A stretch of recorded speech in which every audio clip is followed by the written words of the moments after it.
Bonjour le Géoptimiste. Bonjour Aurélie et bonjour à tous. Nous poursuivons notre voyage, nous sommes en Vendée et nous allons arriver à Sallertaine. C'est là que nous passerons la nuit, et ce soir nous allons manger des rillettes. Oui, mais pas n'importe lesquelles, des médailles d'or, et c'est Jean-Claude qui nous les apporte, évidemment, de la Sarthe. Donc c'est vous qui êtes médaillé d'or, Bonjour, ouais, pour les rillettes, ouais, notamment. entre autres, voilà. Donc on est ici pour ramener quelque chose à nos amis de Géoptimiste, un produit du terroir. Donc je pense qu'on est arrivé à la bonne adresse. Ah bah rien de mieux que les rillettes, ça c'est sûr. Voilà, on Voilà, peut ça, pas se louper. Il faut y faire honneur, oui, ça c'est certain. Bon, on souhaite bon appétit à tout le monde. Semaine un peu compliquée pour toi, tu avais un tournage et 2 films à monter. Mais heureusement, les amis du Géoptimiste étaient là, ceux qui ont pris le relais, ils ont tourné les images, et je vais vous proposer de regarder leur reportage. Il y a quelques petites imperfections, mais justement ces voyages nous permettent de s'améliorer. Le plus difficile, c'est surtout la période. Avouez quand même que c'est pas simple de faire des reportages touristiques avec des interlocuteurs qui sont obligés de porter des masques. On pense souvent que quand il y a la tempête, c'est dangereux. En réalité, ce sera presque plutôt le contraire. C'est quand il n'y a pas de vent régulier, comme aujourd'hui, ou tout à l'heure, il a tourné un petit peu, non? On ne l'avait pas vu tourner? Non. Il a tourné un petit peu, puis après il s'est arrêté. Et là, c'est dangereux, en fait. C'est pour ça que voilà, j'essaye de garder une oreille attentive et intervenir tout de suite. Il y a, vous savez, une expression qui le dit, on ne peut pas faire 2 choses en même temps. Alors on va interroger, comment tu t'appelles? Mathéo, c'est l'expression qui dit qu'on ne peut pas faire 2 choses en même temps. Mathéo, c'est le passage en seconde quand même. Parce que moi, je pose des questions. J'aime bien poser des questions. Chaque chose en son temps. Faut pas courir des à la fois. Oui, ça se dit aussi. Et par rapport au moulin? Le temps ne respecte pas ce que l'on fait sans lui. Mais n'y est plus d'or. Non. C'est vous avez enlevé la place? Allez, on rattrapage. Dans la section. On ne peut pas être Au four et au moulin. Oui, voilà. Non, Mathéo, c'est l'expression que tu n'as jamais entendue? À votre avis, dans quel pays sont apparus les premiers moulins à vent? Alors, je vous suggère 3 pays. On va dire la France. Je vais dire la France toujours. Donc, en France, Angleterre, Hollande. Ça fait déjà 3. Ça fait déjà 3. On va dire un 4e et un 5e si on veut. Alors, on veut dire quoi?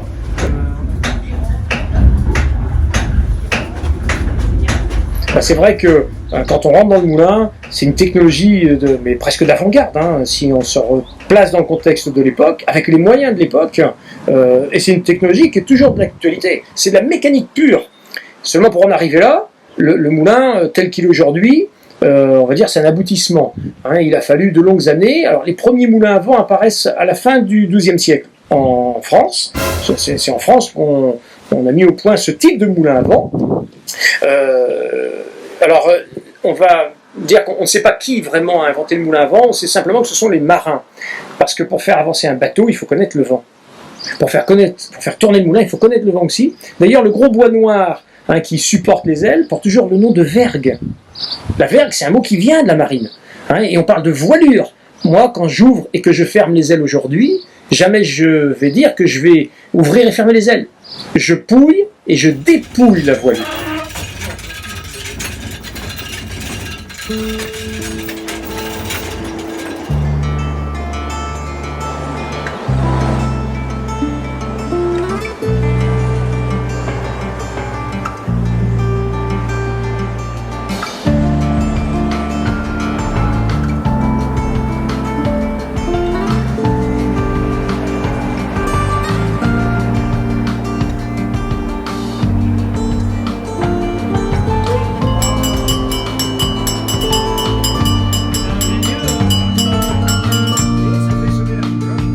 Et évidemment, ici, il y a plus de vent. Il y a plus de grains qui tombent. La quantité de grains dépend de la vitesse.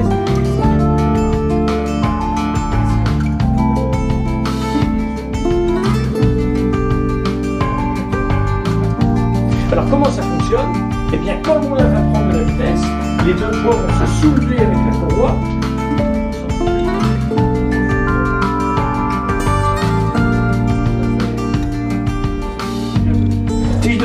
joint en dessous par un levier horizontal, l'axe, l'engrenage et la même qui tourne. Et donc ça, quand ça monte ici, ça fait baisser la molle. Et puis si au contraire le moulin va moins vite, les deux poids se resserrent, la tige va baisser et la molle va remonter.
Le moulin a une longue histoire.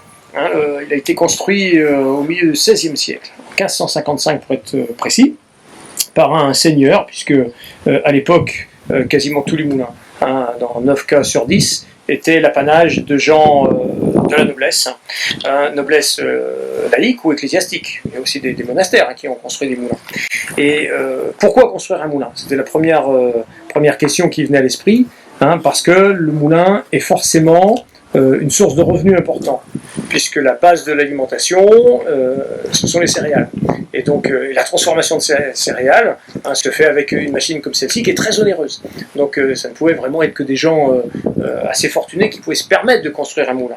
Alors, on est dans une région en plus où la pierre est rare, et donc il a existé plusieurs types de moulins. Chez nous, il n'y a pas eu de moulin tout en bois comme on peut en voir en Hollande ou dans le nord de la France, parce qu'on n'est pas une région boisée. Donc par contre, Sallertaine, à proximité de Sallertaine où on est, il y avait des anciennes carrières où on a extrait beaucoup de pierres. Et donc le moulin est construit en pierre calcaire, alors dans un environnement assez particulier parce qu'on est au bord du marais, et si le moulin a été construit ici, c'est parce que ça répondait à un impératif très important, celui de limiter les déplacements. Oui, on venait chercher au moulin la farine nécessaire pour la fabrication des galettes, des bouillies, du pain, mais on venait aussi, surtout, chercher de l'eau, puisque les gens vivaient dans le marais, mais entourés d'eau non potable. Donc le moulin a été construit à un endroit stratégique, c'est-à-dire à côté d'un puits. Et parce que pour se déplacer dans le marais, on ne faisait qu'en barque, qu'en yole. Et donc là où nous sommes aujourd'hui, là où on est, il y a 50 ans, on aurait été dans l'eau. C'était un fossé. Et donc les choses ont un petit peu bougé dans le paysage, mais le moulin est aussi un lieu, un port, donc ça c'est très très important. Et le moulin est un lieu de rencontre, ça on ne le dira jamais assez, parce que le meunier ne se déplace pas. Le meunier c'est quelqu'un qui vit dans son moulin jour et nuit, puisque c'est des machines qui fonctionnaient en permanence, donc ce sont les gens qui venaient au moulin. Et donc le meunier, lui, c'était aussi un individu important dans la société, parce qu'il savait les nouvelles. Aujourd'hui, on tourne le bouton de la radio, on sait ce qui se passe à l'autre bout du monde. À l'époque, les gens se déplaçaient peu, mais ils rencontraient le meunier. Donc c'est quelqu'un qu'on écoutait, parce qu'il avait su qu'à l'autre bout de la commune, il y avait quelqu'un qui était décédé, etc. C'était un peu la radio locale en même temps. Donc le moulin est un lieu de vie très très important pour les gens autrefois. Et c'est ce qui fait que le meunier était un personnage qui était à la fois envié, mais aussi craint quelquefois, parce qu'on l'accusait d'être voleur. Au moment des épidémies, au moment des famines, c'était forcément la faute de quelqu'un. Donc le meunier était toujours accusé, parce qu'il était à la frontière à la transition entre le grain et la farine. Donc forcément c'était lui le coupable qui pouvait en garder davantage un petit peu pour lui. Alors il y a eu des meuniers honnêtes, puis d'autres qui l'étaient un peu moins. Le moulin de Réré appartient à la famille depuis le milieu du 19e siècle, justement parce que nos prédécesseurs n'étaient pas toujours très honnêtes, et ils ont détroussé un de leurs clients, ils l'ont volé, ils l'ont tué, et ils ont fini leur jour en prison. Donc le moulin a été vendu, et depuis le milieu du 19e, notre famille est toujours ici. Aujourd'hui, on n'a tué personne encore.